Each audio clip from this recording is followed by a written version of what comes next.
Urban agriculture is proliferating across the state of California on both public and private lands, taking the form of school, community, church, and backyard gardens, vertical and rooftop farms, for-profit and non-profit enterprises, as well as a whole suite of other food production methods. These urban farms are transforming the landscape of food production, helping to address urban food insecurity, creating opportunities for micro-enterprise development, and educating our youth and the public about the value of growing and eating healthy foods.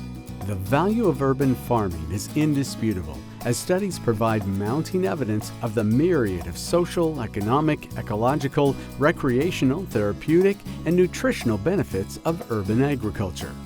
Urban farming is emerging at a growing number of sites. It is very much in flux with respect to its many forms and implementation. It addresses a wide range of goals, and it represents a very broad array of motivations. This video provides a general introductory overview of some of the variety of urban farms in California today. Let's first explore just what urban agriculture or urban farming is. Rachel Searles works for the University of California as a local advisor to urban farmers in Los Angeles. We are here at Wild Willow Farm. It's right next to the Mexican border in San Diego. And I'm Rachel Searles. I work for UC-A&R, the Los Angeles County Cooperative Extension Office, and we're here to talk about urban farming today. We have a lot of gardens that are strictly for educational purposes or strictly home or personal consumption. That's not what we're calling urban agriculture. We're calling urban agriculture when something's being sold or even donated, let's say, to a food bank or something. Because it's going to the larger public, there's higher standards as far as regulations and safety and all kinds of considerations that home gardeners don't have to think about. There's no census of urban agriculture. The U.S. Department of Agriculture does a farm census every 5 years, but they don't specifically say, and these are the urban farms. So we've seen in local cooperative extension offices around California that there's this sort of emerging type of farmer that's becoming more common, and so our project seeks to help those farmers. Well, we did a needs assessment of urban farms around California, and we visited about 30 urban farms and interviewed the farmers, and they do have some commonalities. One thing is that many of them are part of nonprofit organizations, so they're not a for-profit farm as we traditionally think of it. It's a means to help a nonprofit organization carry out some organizational mission. For example, food justice or social equity. So that's one unique thing about urban farms. They do tend to be less than 3 acres in size. About 3/4 of them have 1 or more employees. They struggle with profitability, which of course in a nonprofit context is a little challenging to begin with. And they tend to grow a multiplicity of crops, a lot of vegetables, a lot of orchard crops, often a big mix of things. And that's one of their challenges as well. They're trying to do a lot. Sometimes urban farmers are staff of different nonprofit organizations. Sometimes they're backyard or community gardeners who grew so much stuff and enjoyed it so much they started thinking, hey, I ought to sell some of this stuff. So they kind of stumble into urban farming. So, oftentimes they may try a local farmers market. They may try having a farm stand at their site. They often try a CSA model or community supported agriculture.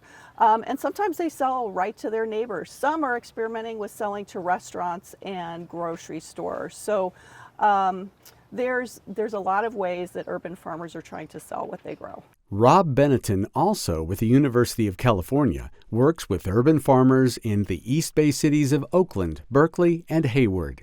In particular neighborhoods around the United States and even other parts of the world, there are histories of not always providing sufficient resources and services in particular neighborhoods. Some of those are historically disinvested in communities and or low-income communities of color. They're due in part to zoning, due in part to histories of where low-income peoples often congregated to live and work. There were often histories that resulted in a lack of economic investment into particular neighborhoods. One of those is here where we are today in West Oakland at the City Slicker Farms West Oakland Farm Park. For folks that live in food deserts, much of the time the result is reduced nutritional value in terms of what they're able to access in terms of their food, nutritional content wise, increased obesity, hypertension, heart disease, diabetes, have a tendency to be heavily correlated with the lack of affordable and nutritious produce in low-income communities. You know, the common running thread among many of the groups is they're trying to get healthy and affordable produce into their communities. A lot of the time there's a lack of a healthy corner store or supermarket in their neighborhoods as a result. But one of the things about urban agriculture is the land equity and land access conversation, right? And low-income groups have often had a tougher time getting access to land to be able to grow their own food on, and therefore be able to be somewhat independent and resilient to the economic shocks of 21st century living in the United States. My name is Rodney Spencer, and I'm the Executive Director for City Slicker Farms in West Oakland, California. And you are at the West Oakland Farm Park. We opened this particular site back in 2016 in June, but we've been operating in West Oakland since 2001. And our main mission has been to help the residents, particularly low-income residents, have access to healthy, affordable, organic food. The reason we started this organization was to combat food insecurity. West Oakland was and still is a food desert. Now, for those of you who don't know, a food desert is a place where grocery stores don't exist. For most of us, we don't really have to think about it. We can go outside, walk left, walk right, get in our car, and have really quick access to a grocery store. In a community like West Oakland, that's not possible. Families have to jump on full transportation, public transportation, with their families, and go to other neighborhoods to get food. And we are here to help solve that problem. I grew up in North Carolina, and we were economically poor, but we lived in a community where pretty much everyone grew food because they had a little space in their yard. So I assumed as an adult, all communities had access to food like that. And everywhere I went, I saw the same scenario. Large, poor communities, no access to food, and a lot of health and psychological problems that are attached to that. And it's acute in elementary schools, and I happen to be in that field. My undergrad degree is in elementary education. So I spent a fair amount of time working in low-income communities with students, and they're coming to school not ready to learn because they've not had the right amount of food and they've not had the right kinds of food. So that's kind of how I got started back into agriculture, because I did promise when I left North Carolina that I was done with agriculture altogether. But that need for students to, one, understand where food comes from, learn how to grow it, learn how to cook it, learn how to compost it, and complete that cycle is very important to me. And then the other piece of just really taking ownership in the community, understand the issues that are in the community, and having a choice in the matter. With children and their families in schools, we can decide, hey, we're going to put a garden in there. We can decide we're going to have after-school programming that focuses on health, nutrition, and science. We can decide that we're going to bring community members who have those skills and those businesses and those resources to focus on that, because that is one of the keys. I think one of the more important keys is to help in reshaping education, is making sure kids have adequate nutrition when they come to school. We have people from all over the world that come to the park and also that live in this community. And as far as I can tell, I'm seeing that all of these cultures have a lot in common, and that is we relate in a cultural way with food. And when those cultures come together, we really start to see how much we have in common. And based on that, we start to reform our community, and they're not based on these artificial color and age and nationality. It really comes about the human experience. We all need food. We all deserve good food, and that's kind of a universal right as far as I'm concerned. And we all need to strive to live in communities that collaborate and work in harmony together. And I think food is key to that. Growing up, again, it was the happy times and also the sad times that brought us together. And food was always kind of a part of that. It was the glue. So we're here today at Huerta del Valle Community Garden. We're right in the middle of the city of Ontario, California, Southern California. This place is really for us an oasis, and that's one of the ways we think about it. It's a place that kind of goes against everything else, where there's trucks and pollution, and this place is more than just a garden. Kaiser Permanente Foundation granted the city of Ontario $1 million as part of a Heal Zone initiative, and the garden got a little portion of that and the opportunity to utilize this 4-acre space that was abandoned and totally neglected right here in the middle of the city next to a beautiful park. And we kind of have run from that point on developing this space. And we remember that Kaiser, the funder, was questioning the idea, can community gardens really be effective places for social change, for public health initiatives? And of course we said, of course, no question about it, but we've had to show over time that this space isn't just where a few people come and grow food. It's a really impactful place for the whole city. In so many levels, it's brought continued investment into the city in terms of grants and other opportunities. It's brought space for people to be able to grow food, improve their health, and then meet each other, share resources, build organization, build a voice, build leadership and educational opportunities, therapy opportunities. So it's really more than just a garden. But that's what happens when we plant seeds, is that they grow and they share abundance beyond what we could even imagine. This is where people come to grow their own food, and it is one of the most effective and direct solutions in terms of food insecurity, especially in low-income communities where you can't just bring a Whole Foods in and say, okay, solved. Oftentimes, Whole Foods won't want to come in for various reasons, or people feel they can't afford it. So it's on both ends. So this is a really direct solution to low-income families being able to find a way to grow their own food. As you can see, they're more than willing. Our intention, our vision, is to do one of these gardens every mile. We think we want to have them that common in people's lives.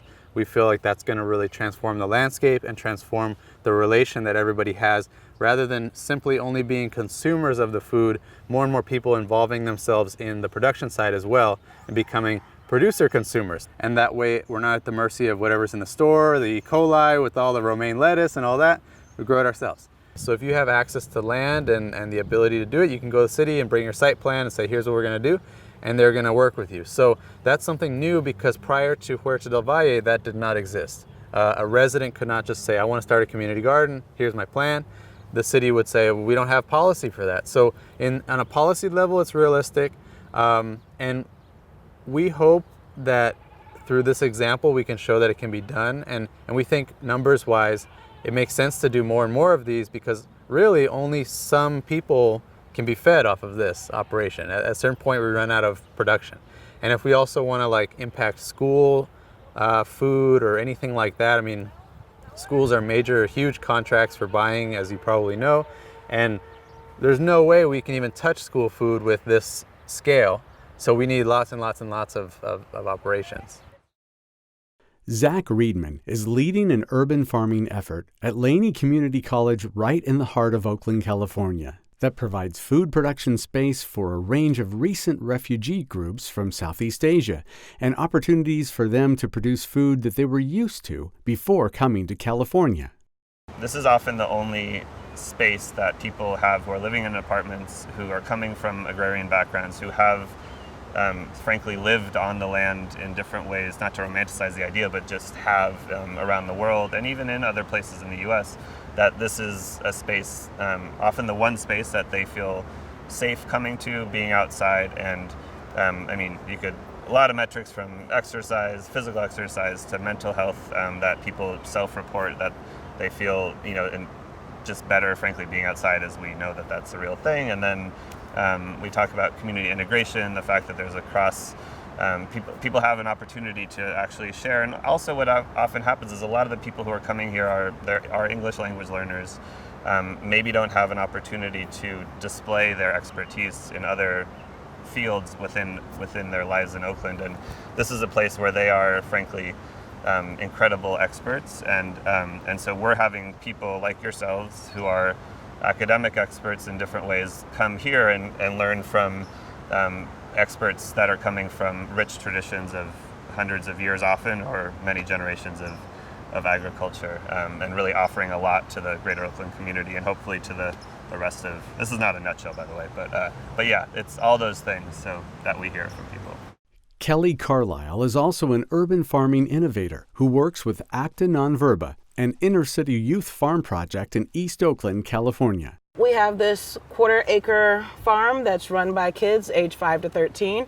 The kids plant, harvest, and sell the produce that we grow. 100% of those dollars are placed in individual savings accounts. We as an organization have really adopted the term food apartheid based on Eric Holt Jimenez's work from Food First. So he talks about food apartheid because it is on purpose. It is, if the city, county, state wanted food deserts to have a grocery store or a co-op or whatever it is, there would be one here. There's not. And attempts to open them have been met with, no, we don't want to use that property for a grocery store. We're going to wait for the developers to come through. At almost 40% dropout rate in the city of Oakland was my inspiration. The idea that youth are dropping out of school, as early as the 7th or 8th grade, or if they're not dropping out, they're being pushed out through the, school to prison pipeline. So understanding that, similar to food apartheid, systemic racism plays a major part in all the things going on here in our community. I wanted to conceive of a way, to figure out a way for kids to invest in themselves, for them to feel empowered, to feel like, I can contribute to my own destiny. I have a future. I'm going places, that don't involve necessarily football or basketball or, entertainment. One way that I know we're having an impact is that we have an almost 55% return rate every season. The same kids come back to us. Another way is, how many folks are really excited to open up the accounts for their kids. To date, we have about 22 open accounts, and we're hoping to open another, 20 or 30 this summer. I know that we're having an effect because the kids just before you came, they came out with little compost pails to put in our compost, so that, they can continue the cycle. They get it. I know that we're having an effect because kids are smiling and excited and tell us that they love it. Yet another example of an urban farm is Fat Beats Produce, led by Max Kaji at Castlemont High School, also in Oakland, California. This former 1-acre abandoned lot is now an outdoor classroom, supplying food to the school district for after-school student vegetable sales projects, a variety of community-supported agriculture subscriptions, and the city's children's hospital. At this point, the farm is not supplying produce directly to the school's kitchen, which currently only prepares or heats up processed food that is prepared in advance elsewhere and is not yet equipped to handle fresh food coming in locally. During the school year, there's a lot of students that come out here and they eat strawberries, in the middle of the day instead of going out and buying Jolly Ranchers or, strawberry flavored candy, which is pretty awesome, and it's free for them. Students come out and pick flowers. Particularly when we grow cucumbers, students come out here and they'll harvest cucumbers, go over to the orchard over here and harvest lemons, and then they bring their own tahini, which is like a hot sauce powder, and then they make their own snacks. So it's really amazing to see. You can do as much education as you want in the classroom, and it goes in one ear and out the other sometimes. But when you provide like an outdoor classroom where students can experience it any way they want, you see a lot of learning without teachers.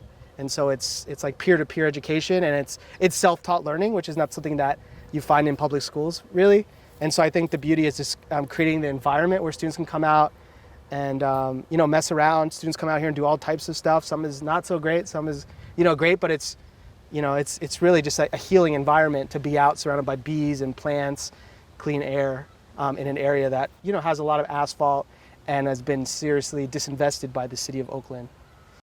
Valley Verde is an urban farm located in downtown San Jose, California, that is working to increase the number of low-income city dwellers who grow their own food. And it is supporting local urban agriculture initiatives that allow property owners to lease lands that aren't being used to urban farmers tax-free.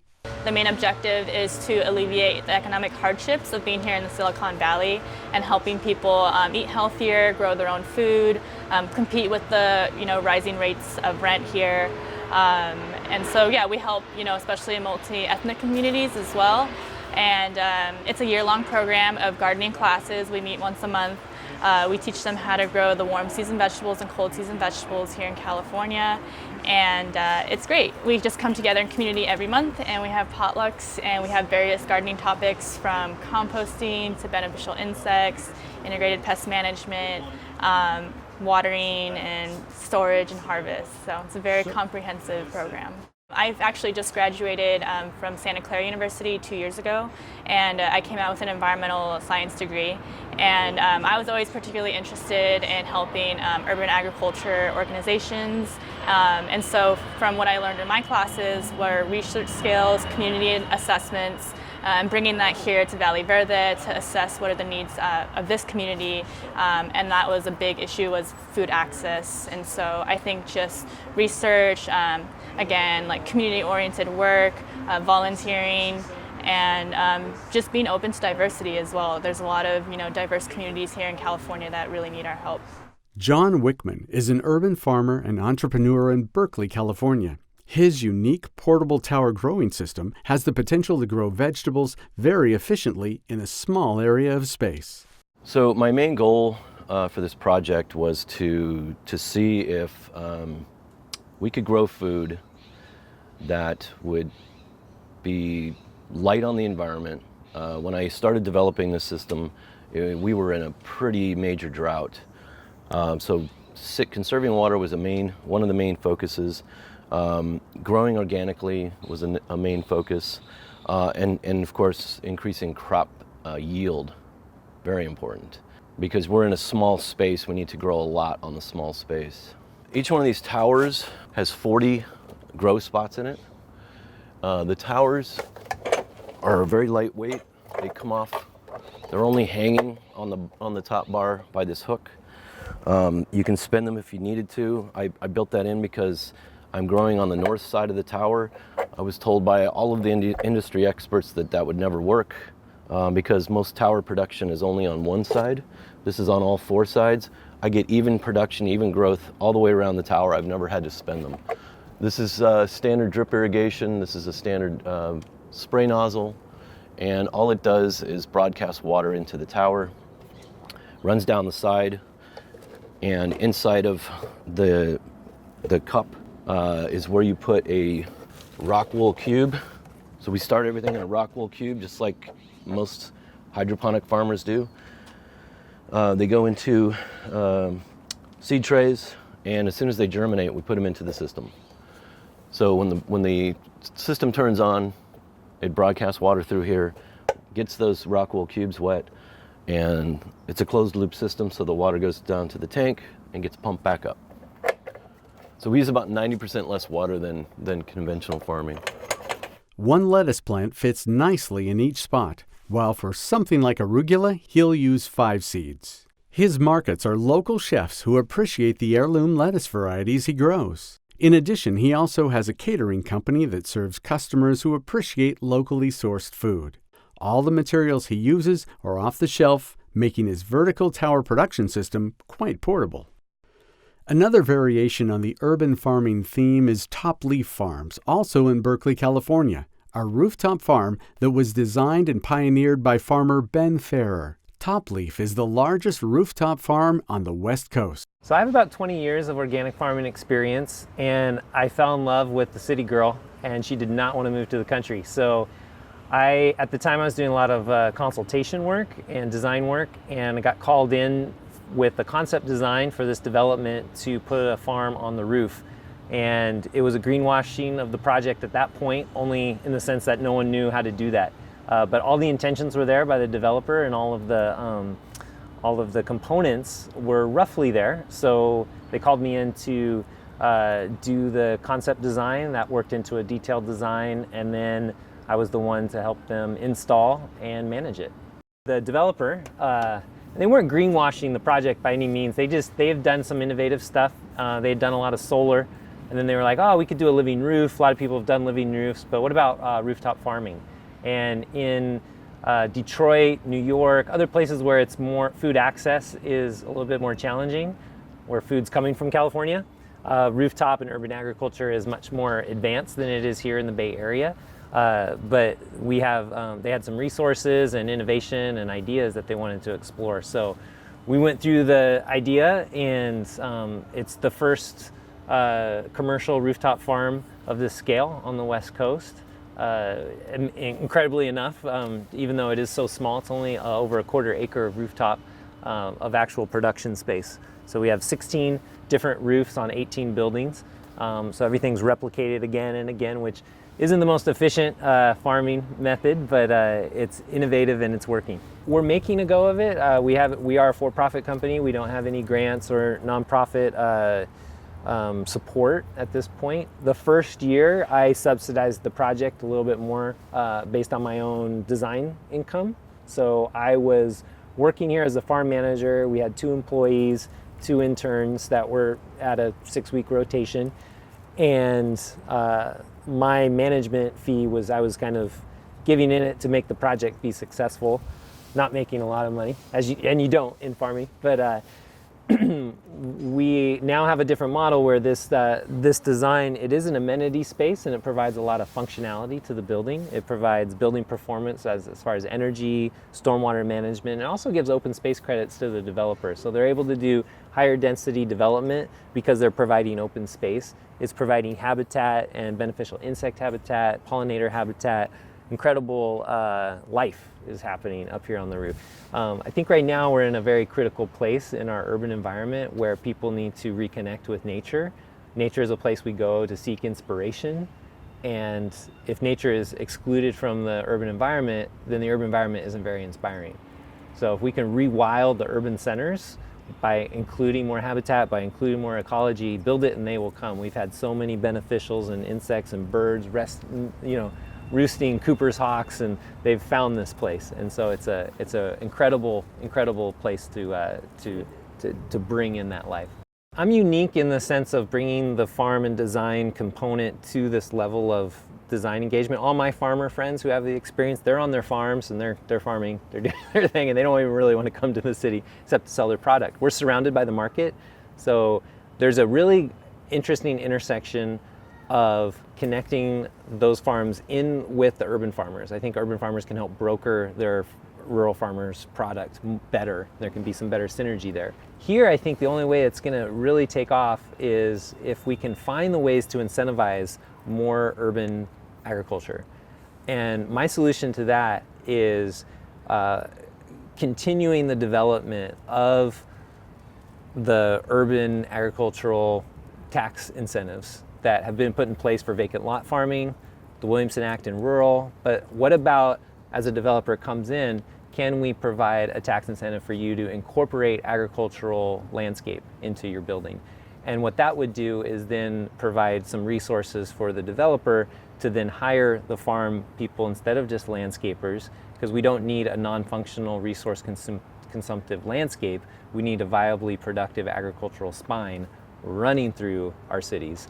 There's water, there's sun, there's soil, and if we can start regenerating those instead of extracting from other places and creating more of an urban hourglass as opposed to an urban funnel, then we can really make some headway in how people engage with their food and start valuing food.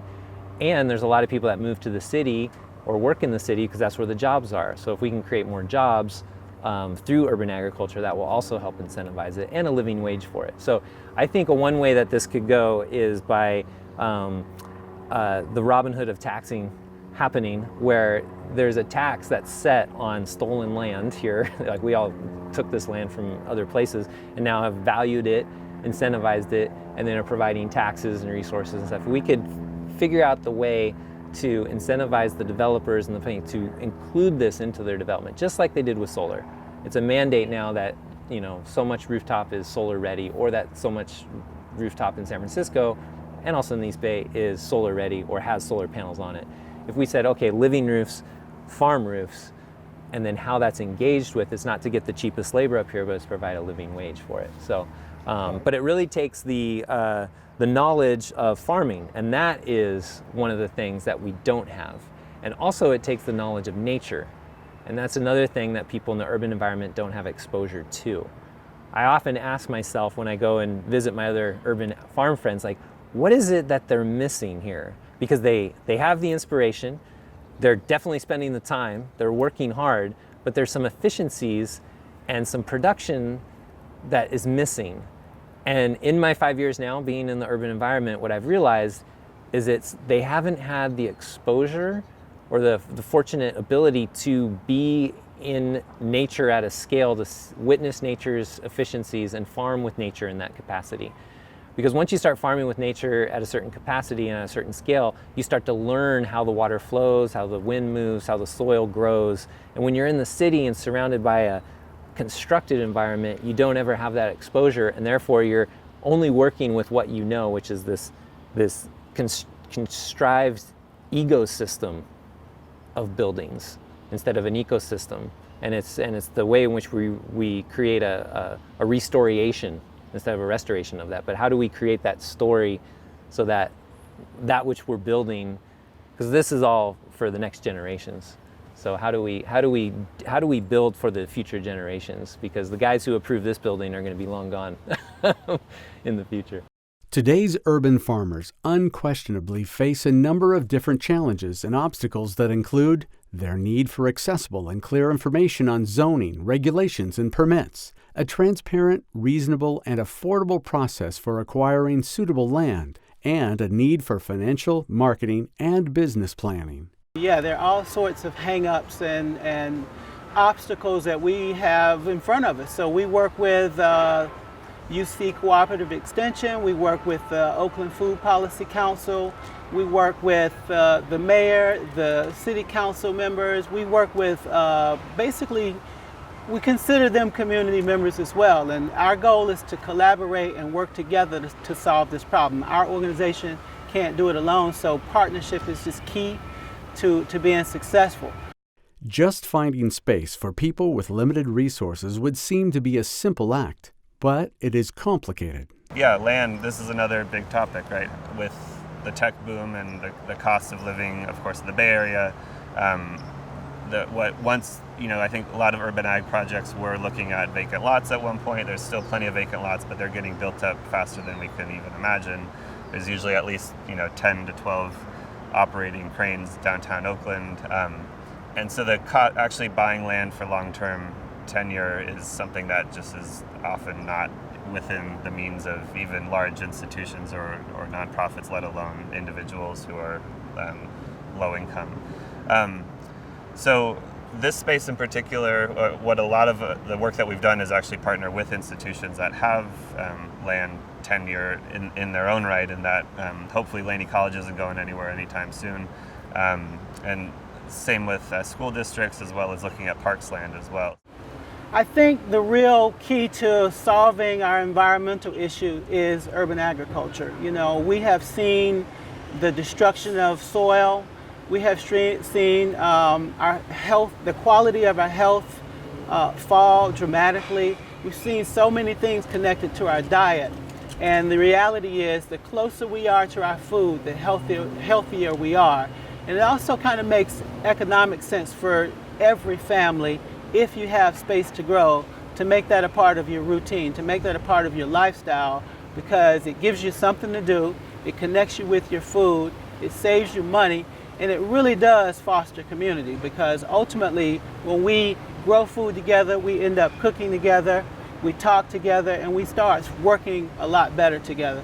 So I think the smart thing for cities in particular to do is to look at these types of partnerships, city parks, state parks, anywhere there's public space that, instead of growing grass and ornamentals, let's grow some food. Lastly, we come to Hayward, California, where a very innovative effort is underway to connect the value of high-quality, locally grown food with human health in an urban setting. At Hayward Wellness Clinic, located in a large shopping mall, a pioneering medical team led by visionary integrative medicine Dr. Stephen Chen is partnering directly with a nearby urban farm to have some truly impressive outcomes. Hayward Wellness has embarked on a journey to go upstream and to deal with population health. And we are taking an ecological model to combine health, food as medicine, and really this new frontier of soil's health. And we've really developed a multimodal model that, with food at the root of it, influencing multiple delivery systems. And so what I like to ask people is, and the analogy is this: if I prescribe an antibiotic for you as my patient, and I give it to you, where are you going to fill it? Most people say, well, I have to take it to the pharmacy, and then I can get my medicine. Well, a pharmacy then, in a sense, is a delivery system. And what we've translated that to is, well, we need other delivery systems, because at the root of health is food. And when we don't provide that delivery system to make it easy for our patients, then that whole part of the approach to taking care of their health is dropped off. And so we've developed 3-4 pharmacies here, pharmacies. The first one is the food pharmacy, and the play on words here, F-A-R-M-A-C-Y, a food pharmacy, and I can go into each of them. The second one is a behavioral pharmacy, and that's, again, where we provide 4 elements to health, all in one delivery system in our clinic. And just to briefly mention what the behavioral pharmacy, there's 4 elements. There's movement, because I tell every patient to move and to be physically active. There's mindfulness, I work with patients on stress. There's food, because we want patients to eat well. And then there's social connection, because most of our patients are socially isolated. So we combine all 4 of those in a delivery system, a pharmacy, we call it a behavioral pharmacy, with our partners, Open Source Wellness, and combine it with our group medical visits. That's our second pharmacy. Our third pharmacy is what we call our social needs pharmacy. And we recognize that health is not in a vacuum. It's not just the patient in front of me. Usually the patient is bringing their immigration issues, their housing issues, their food issues to us. And yet in a 20-minute visit as a primary care doctor, we can't just do that all so quickly. So we've developed a delivery system, a social needs pharmacy system, where we partnered with health advocates. And we have a bunch of pre-med and pre-law students that are embedded in our pods, and we write prescriptions for social needs, just like we do for our food pharmacy. And that's our third pharmacy. Our fourth one is a simpler pharmacy, one that's probably very understandable by most people. We have a clinical pharmacist, so who's actually working with our patients on diabetes, using medications, using our food as medicine program to do that. So those are the 4 pharmacies, delivery systems, if you will, to provide health to our patients, with food being at a core piece of them all. Well, we know that our diabetes in this country is getting worse. We know that obesity is getting worse. We know that our current medical model uses and utilizes more of a pill-based approach, pharmaceutical approach, very powerful medicines. I use them all as I need to. But we know that that's not enough to really change chronic disease and chronic illness. And diabetes, obesity, hypertension, hyperlipidemia, coronary artery disease, all of these are lifestyle, if you will, chronic illnesses that have major impact, lifestyle effects on these chronic illnesses. But it's not just about the lifestyle, it's also about all those social determinants of health that our social needs pharmacies are trying to address. So why are we doing this? Because we know in medicine, we've missed the food as medicine piece. I've been trained at Stanford and got 0 education on how to use food in an exam room with my patients in 20 minutes. I trained at UCSF for residency in family medicine, got 0 education. The only time I got education on how to use food was in my fellowship in integrative medicine, training under the Andrew Weil's program in Arizona. And that was the beginning. And so we know that our patients don't always want to take medicines every single day for the rest of their lives, when that medicine's a once-a-day medicine, when in fact, if we change the food choices and the environment, and they're willing to dose themselves with food 3 times a day, right, breakfast, lunch, and dinner, that has powerful effects on the health outcomes. And the latest science is showing with epigenetic effects on the body, real time, you can shape and shift what genes are producing and expressing, which ultimately has an impact on these chronic illnesses. In addition to direct human health benefits that the Hayward Wellness Center's Food as Medicine and other pharmacies are having, the urban farm that they work with contributes value in other ways as well. So the unincorporated part of Alameda County, Ashland, Cherryland, San Lorenzo, primarily have some of the sort of worst data points throughout the entire county, from health outcomes to poverty, to unemployment, mortality rates, all of these things. And because it's unincorporated, the Alameda County has to take over services. So the sheriff's office is responsible for safety in this community. But when looking at how to actually improve safety in this area, we've spent some time actually over the last 14 years trying to figure out what the root drivers of crime are.